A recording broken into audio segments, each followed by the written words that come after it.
আমি আপনাদের বলছিলাম যে সেনাবাহিনী প্রসঙ্গে আমি কিছু কথা বলতে চাই।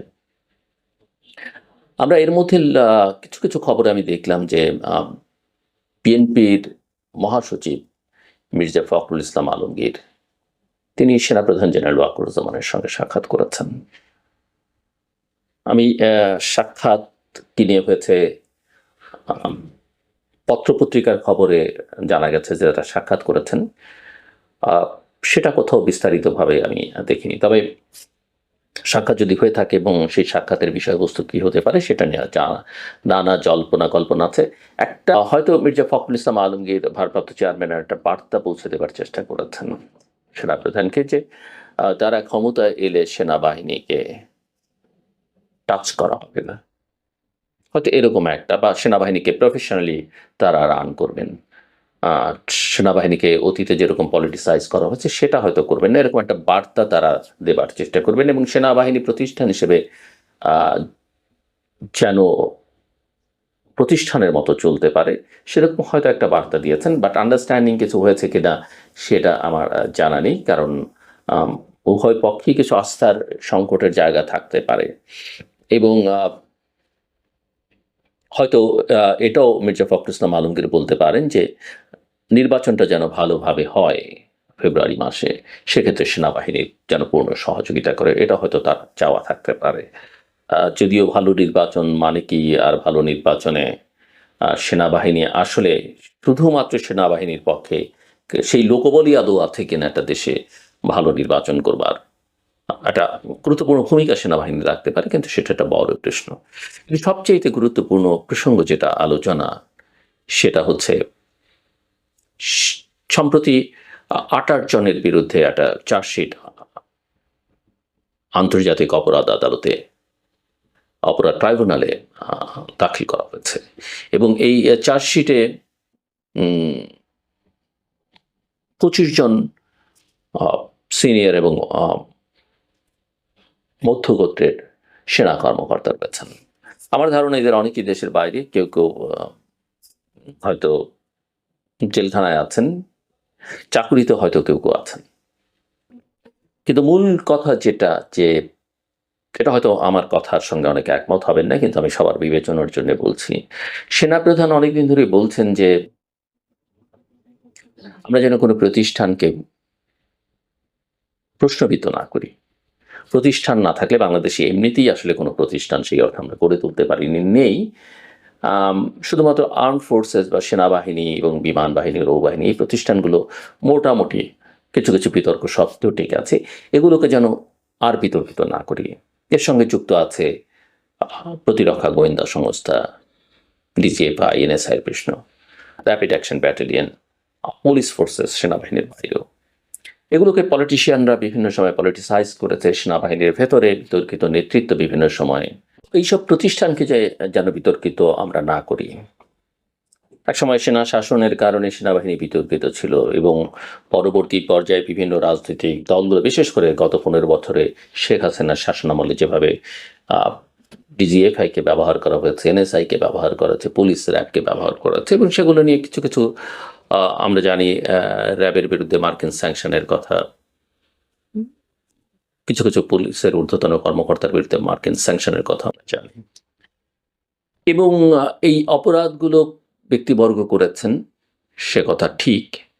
এবং আমরা সবাই চাই দেশে গণতন্ত্র চাইলে, আইনের শাসন চাইলে প্রতিটি অপরাধের বিচার হোক, কেউ অপরাধের ঊর্ধ্বে নয়, একথা আমাদের মাথায় রাখতে হবে। তিনি যেই হন না কেন, তিনি রাষ্ট্রপতি হন, প্রধানমন্ত্রী হন, তিনি যদিও রাষ্ট্রপতির জন্য কিছু ক্ষেত্রে দায় মুক্তির ব্যাপার আছে, কিংবা সেনাপ্রধান হন, কিংবা নোবেল লরিয়েট হন, ডাজেন্ট ম্যাটার, যেই হোক,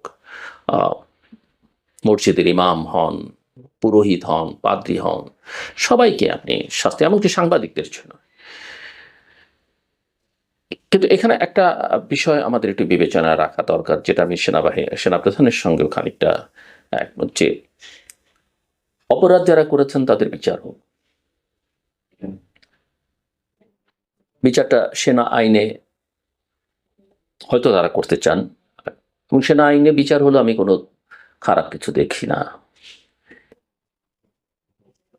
বেসামরিক আদালতে বিচার, অনেকেই মনে করবেন যে আইনের শাসন থাকলে বেসামরিক আদালতে বিচার হওয়া উচিত,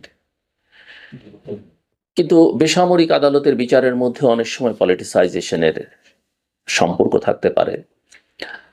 দ্বিতীয়ত হচ্ছে যে এরকম নানা অপরাধে বিভিন্ন সময় নানানজন অভিযোগ তুলবেন, আর তার প্রেক্ষিতে তাদের বিচার হলে সেনাবাহিনীর অভ্যন্তরের যে ডিসিপ্লিন সেটা অনেকখানি ক্ষতিগ্রস্ত হবে। আমি মনে করি আস্থার একটা বড় সংকট তৈরি হবে। আস্থার সংকটটা কিরকম আমি আপনাদেরকে একটু আমি আমার মতো করে বোঝানোর চেষ্টা করি, আমি জানি না কতখানি বোঝাতে পারবো। এই ধরনের প্রতিষ্ঠানে যারা কাজ করেন তারা তাদের ঊর্ধ্বতন কর্মকর্তাদের নির্দেশ পালন করতে বাধ্য। আপনি বলতে পারেন বেআইনি কাজ কি আপনি সবসময় করবেন, আপনি কি করতে বাধ্য, এই কথা আমরা সবসময় বলি, বিশেষ করে অন্যান্য ক্ষেত্রে সিভিল প্রশাসনের ক্ষেত্রে, পুলিশের ক্ষেত্রে এটা আমরা বলি বটেই, আপনি বাধ্য নন। কিন্তু সেনাবাহিনীর ক্ষেত্রে বা সশস্ত্র বাহিনীর ক্ষেত্রে এটা এক ধরনের বড় বাধ্যকতা। যদি আমরা জানি যে প্রতিরক্ষা গোয়েন্দা সংস্থাটা প্রধানমন্ত্রীর বা বর্তমানে প্রধান উপদেষ্টার দপ্তরের অধীনে, কিন্তু তাদেরও নেতৃত্বটা সেনাবাহিনীর ভেতর থেকে আসে, এবং সেনাবাহিনীর সঙ্গে তাদের সেনা প্রধানের সঙ্গে বা ঊর্ধ্বতন কর্মকর্তাদের সঙ্গে তাদের কোনো সম্পর্ক নেই, এটা বলা যাবে না, কারণ তারা ওই বাহিনীর ভেতরকার মানুষ।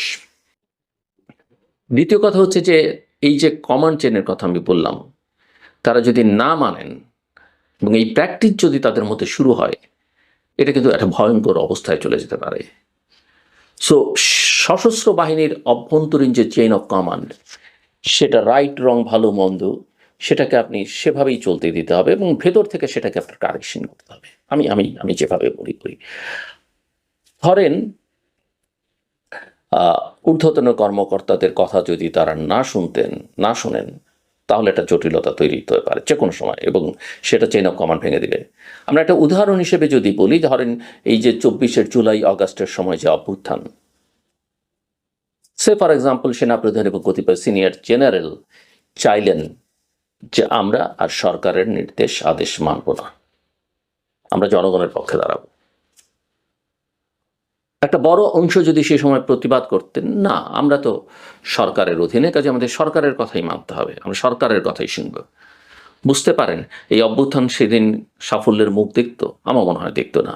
কিংবা এটা বুঝতে পারেন কি ধরনের বিশৃঙ্খলা সেই 70-এর দশকে 75-এর মতো অবস্থা বাংলাদেশ সেনাবাহিনীর বা সশস্ত্র বাহিনীর ভেতরে হতো। আবার উল্টো দিক থেকে যদি চিন্তা করেন যে সেনা প্রধান চাইছেন না বা তার সতীর্থ জেনারেলরা চাইছেন না, কিন্তু ভেতরে একটা ভীষণ চাপ যে আমরা জনগণের পক্ষে দাঁড়াবো, আমরা কমান্ড শুনবো না, সরকারের সঙ্গে থাকবো, সেটাও একটা বিশৃঙ্খলা, কিন্তু চরম বিশৃঙ্খলা। ইয়েস, যখন পুরো বাহিনী একসঙ্গে থাকে তখন সমস্যাটা কম হয়, কোনো সমস্যা হয় না।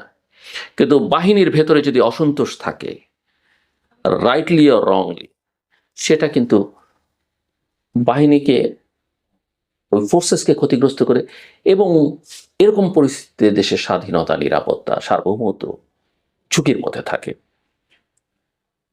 সো আমি জানি না যে সেনাবাহিনী বিষয়টাকে কিভাবে ডিল করছে, কি চাইছে তারা। তবে রাজনৈতিক মহলে অনেক রকমের উচ্ছ্বাস আমরা দেখতে পাই, অনেক রকমের দাবি দেখতে পাই। রাজনৈতিক মহলে বেশ সাধারণভাবে নাগরিকদের মধ্যে অনেক রকমের উচ্ছ্বাস থাকতে পারে, অনেক রকমের ক্ষোভ থাকতে পারে, অনেক বক্তব্য থাকতে পারে, কিন্তু রাষ্ট্র একটা নির্দিষ্ট নিয়মের মধ্যে চলে, তাকে একটা নিয়মের মধ্যে চালাতে হয়। আবেগ দিয়ে বলে ফেললাম ক্যান্টনমেন্ট গড়িয়ে দাও, আবেগ দিয়ে বলে ফেললাম এই সেনাবাহিনী চাই না, এই ডিজিএফআই বিলুপ্ত করতে হবে, এগুলো দিয়ে রাষ্ট্র চলবে না। আর আপনি এই সব কথাবার্তা যখন বলবেন, বাইরে থেকে যারা আপনার জন্য হুমকি, দেশের জন্য হুমকি, তারা আসলে তখন নড়ে চড়ে বসে। এটা মাথায় রাখতে হবে।